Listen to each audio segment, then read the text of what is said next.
The Retirement Cafe Podcast, episode 27. Why your financial planner can't be you, with Carl Richards. Retired or thinking about retirement? You've come to the right place. Welcome to the Retirement Cafe Podcast. In each episode, we bring you an important conversation with insight, tips and knowledge, all designed to help you live a fulfilling and successful life in retirement. Here's your host, Chartered Financial Planner and accredited later life advisor, Justin King. Welcome to the Retirement Cafe Podcast. This is Justin King, your host, and I am so pleased to welcome a great friend of mine, Carl Richards, best known as the sketch guy from the New York Times. Hiya, Carl. Hi, Justin. Thanks for having me. I'm really looking forward to having this conversation. So, Carl, a lot of the Retirement Cafe podcast is all about trying to give information to retirees of the public of the United Kingdom. You know, why on earth am I talking to you? Can you give our listeners a little bit of a potted history about who you are? Yeah, that's a super good question. Why on earth are we talking? I'll give you, so a little, I guess the short version would be that I was a financial advisor or a certified financial planner, and I had clients and I was striving to help them make good decisions about money. And I kept having this recurring experience where I would be sitting across at the table with some clients who had become really good friends. I mean, these are people who often, had cried in my office, right? Like they'd shared their sort of goals and dreams. And you know this, the work that a real financial planner does, often involves giving somebody a space to talk about money in a way they've never talked about it before. So, we'd had those kind of experiences together. And then we were getting, at some point in the relationship, I was trying to help them make a decision. I can remember specifically who the sort of first clients where I had this experience with. And they were smart, intelligent people, successful, intelligent people. And I was trying to describe a concept that I felt like they had to understand in order to make a good decision. And again, smart, intelligent people, and I was just getting blank stares back. So it wasn't them, it was me, right? Like I just couldn't, and I thought I was pretty good at making things simple. And out of a sort of act of desperation, I stood up and was like, no, like this. And there was a whiteboard behind me that I'd never used. And I was like this. And I drew a box and a circle and some arrows or something. And I remember the mood in the room changing and the client saying to me, oh, I get it now. And it was that moment where, whether it was through the image or some explanation, that moment where somebody understood something that was important and therefore made a better decisions about money, we sort of cut to the important stuff that I became slightly addicted to. And I just started trying to come up with explanations, take complex things, make them a little simple, often through what we now call a sketch, right? Just a simple little drawing. And then I had just sort of this kind of irrational desire to share them a bit. So I would share them online, and my mom and my sister would read them, and I found out later that my sister was lying. It was just my mom. But I kept sort of irrationally, I kept sharing them and kept sharing them and kept sharing them. And one thing led to another, and the editor at the New York Times, who's become a good friend, Ron Lieber, saw them and emailed and said, hey, I love these. Would you do some for us? And I knew enough to say yes and figure out what it meant later, right? So I said yes, and now we're this year, when we hit October of this year, it'll be 10 years doing almost weekly this column for the Times, and that's turned into a couple books, and so that's the little background. And I'm sure that you've, as I said, you cut through all the noise and the confusion around money. Now, one of the sketches I loved is and I know our retired listeners are really concerned about is risk and uncertainty. We're as financial planners and we all regulated, etc. We get people coming in and we have to do something called a risk assessment. And I struggle with risk assessments a little bit because, I mean, if you ask any normal human being, does he want to take any risk with his money? It's probably going to be no. unless he's going to the horses or to the casino, and it's there for entertainment purposes rather than retirement planning. So tell me about risk as an uncertainty, and what are your thoughts around that? Yeah, it's super, and particularly for your listeners, it's just a really important topic to understand. And I think particularly that risk and uncertainty are these two topics that I think often a financial planner will be using the word, and in their mind, they're thinking of one thing, and the clients are thinking something completely different. So this isn't a function of, and let me be clear, I'm not saying clients don't understand. I'm saying human beings like outside of the financial advisor industry think about risk differently. And here's where I think the difference is. When a financial advisor says risk, or a financial planner says risk, they're often talking about a statistical measurement, right? So that's where you get these things called like risk management and risk assessment. Like it implies that it can be measured and controlled. That's what an advisor, and there's a technical term for it, right? Like standard deviation is what we're actually measuring. And what we're really measuring is how much something moves up and down. I like to think of it as how much something wiggles, right? So that's why we'll say stocks are riskier than bonds or having your money in cash, because they wiggle less. Yeah. But what we're saying is variability within known bounds, right? Like that's what we mean when we say risk. What a client is often, what a human, and what I think when I have my human hat on is, am I going to be living under the bridge next week? Right? It has nothing to do with some clean thing I can draw a box around and I can measure and like a dial turn up or down. It has to do with, is my greatest fear going to come to pass tomorrow? Yeah. Right? And so if we use the actual like technical definitions, an advisor is probably thinking and saying risk, and a client is probably thinking and saying uncertainty. That's sort of technical definitions, but we both aren't talking about the same thing. And so I think for your listeners particularly, I think it's really important to understand.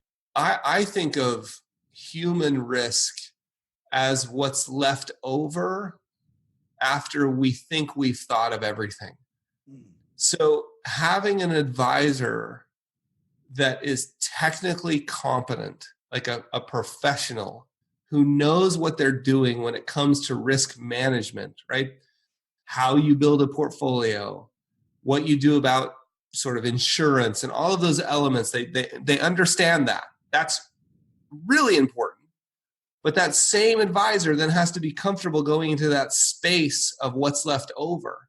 Because even after we've thought of everything, and again, particularly your listeners, at a certain age, the ability to absorb unexpected shocks to your financial situation, that becomes a risk in and of itself. And so we need to understand, I guess the short answer would be, we need to do everything we can with risk management, in huge air quotes.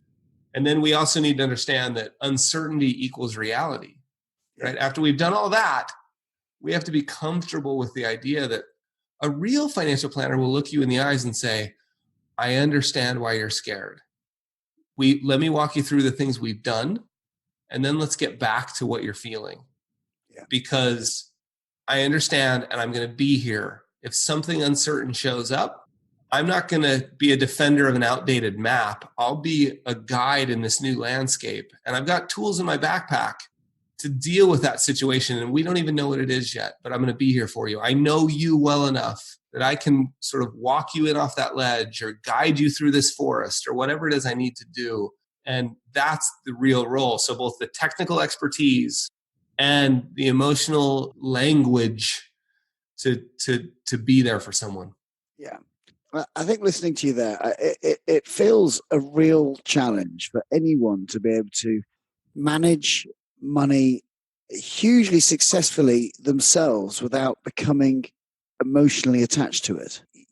A chief executive or a chief financial officer of a company is looking at that balance sheet in a very different way than when you look at your own portfolio of retirement assets and suddenly see a portfolio decline of 40%.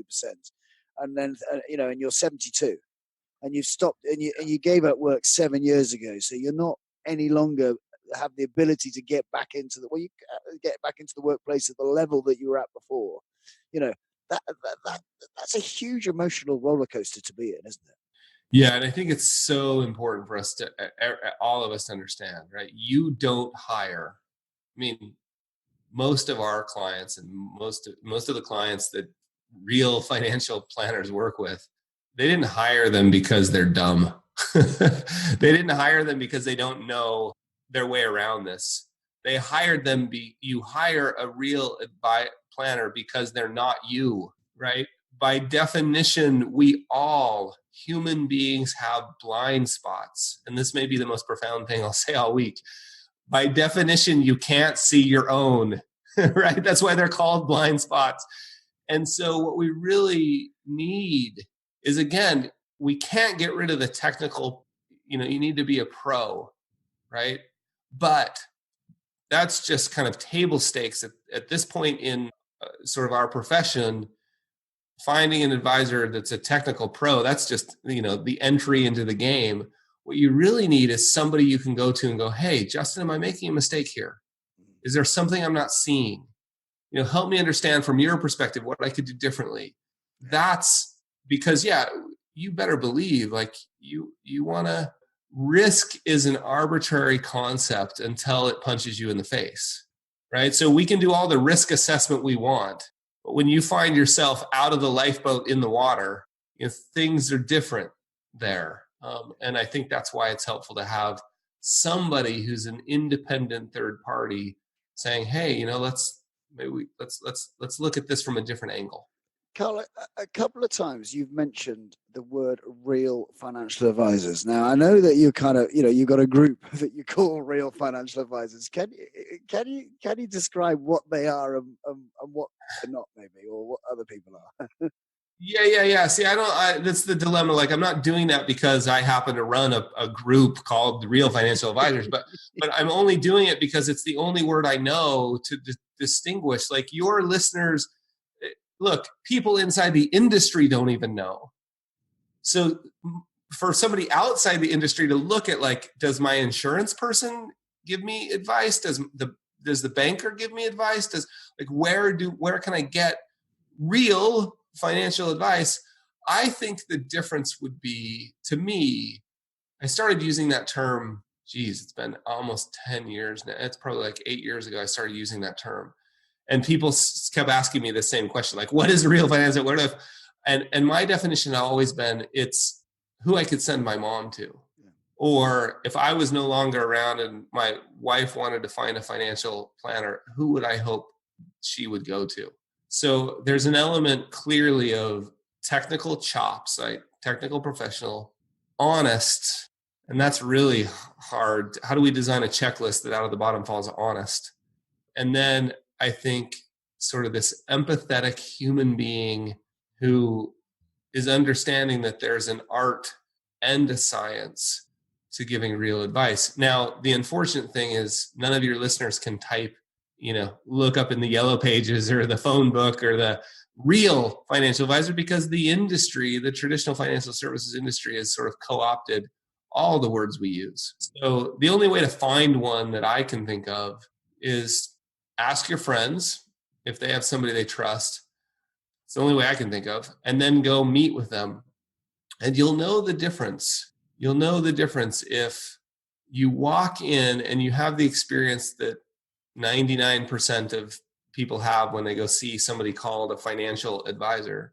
I did that in air quotes.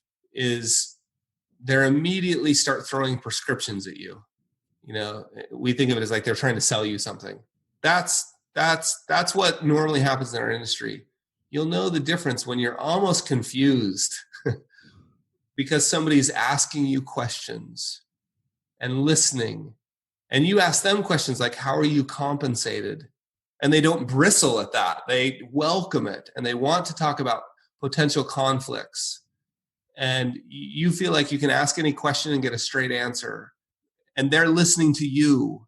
And you feel like you could say, that person understands me. Like that's the best I can do. One last thing. It reminds me of the Supreme Court's definition when the United States Supreme Court was asked to define pornography. They said, we don't know how to define it, but we know it when we see it. Right. And I think like when you meet a real financial advisor, it's hard for me to tell you how to define it, but you'll know it when you feel it, right? And what you'll feel is understood. You're thoroughly diagnosed way before a prescription's written.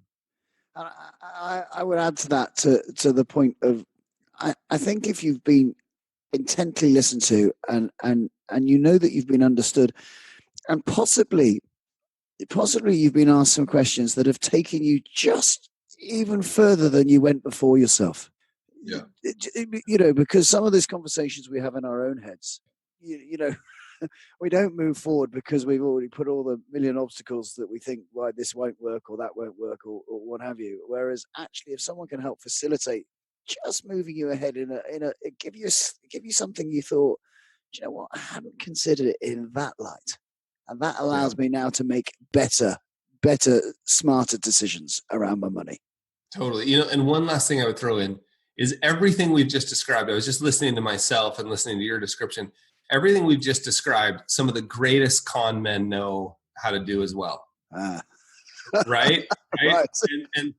And so one thing on a layer on top of that. So technical proficiency, the ability to listen, ask really good questions, hear problems, and then absolute transparency.